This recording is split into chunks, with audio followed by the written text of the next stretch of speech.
Hi guys, welcome to the Kalakar channel. My name is Shoaib Aman and today we are going to learn activize and passivize. Today I will tell you that what is activize and what is passivize and why we use it. So आज हम पढ़ने जा रहे हैं activize passivize.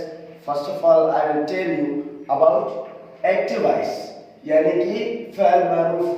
पहले मैं आपको बताऊंगा activize है क्या सुनिए. So we use activize when subject does a work.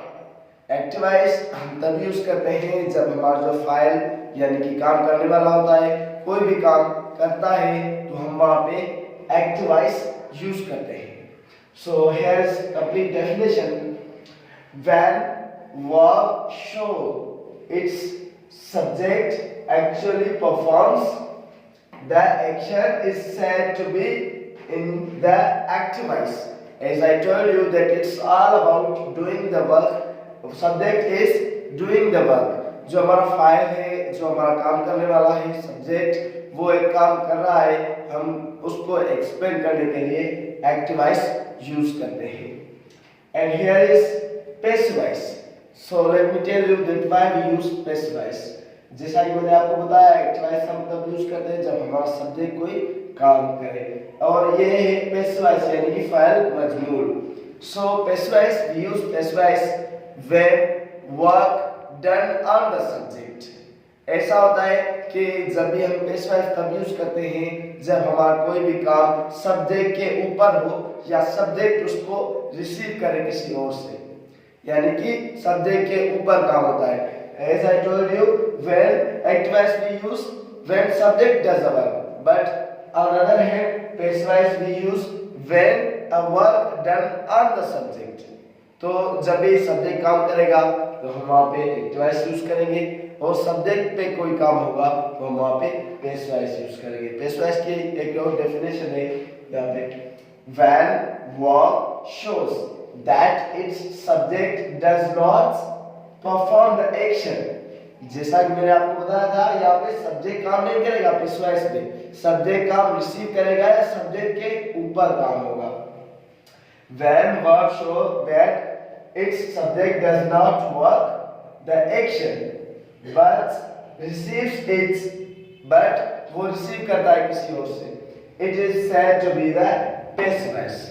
So this was the passivize. We use passivize when work done on the subject or subject receive work from another person.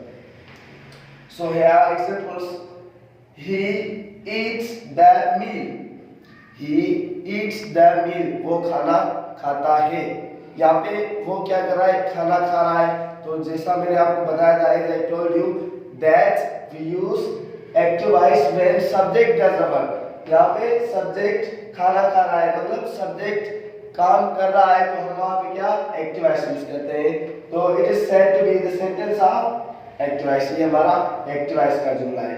Here he performs action of eating. जैसे कि मैंने आपको बताया, ये जो हमारा ही subject है यानी ये काम कर रहा है. कौन सा काम? ईटिंग का. ये ईटिंग कर रहा है. He is performing the action of eating. It is said to be the sentence of activize. ये activize का sentence किस लिए? क्योंकि यहाँ पे जो हमारा सब्जेक्ट ही है वो eating का काम परफॉर्म कर रहा है. जब भी सब्जेक्ट काम करेगा तो वो क्या होगा? activize. And here's the first sentence: the meal is eaten by him.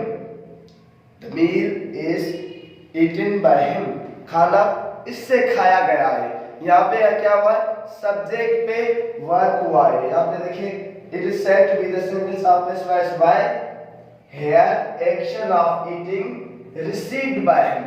यहाँ पे हम ये नहीं बता रहे कि इसने काम किया है, हम ये बता रहे हैं कि action of receiving, action of eating received by him. इसने जो action है रिसीव करने का काम है रिसीव किया है. तो it is said to be the sentence of passivize. So guys, this was the activize and passivize. So for more videos, keep comments, likes and subscribe Kalakar.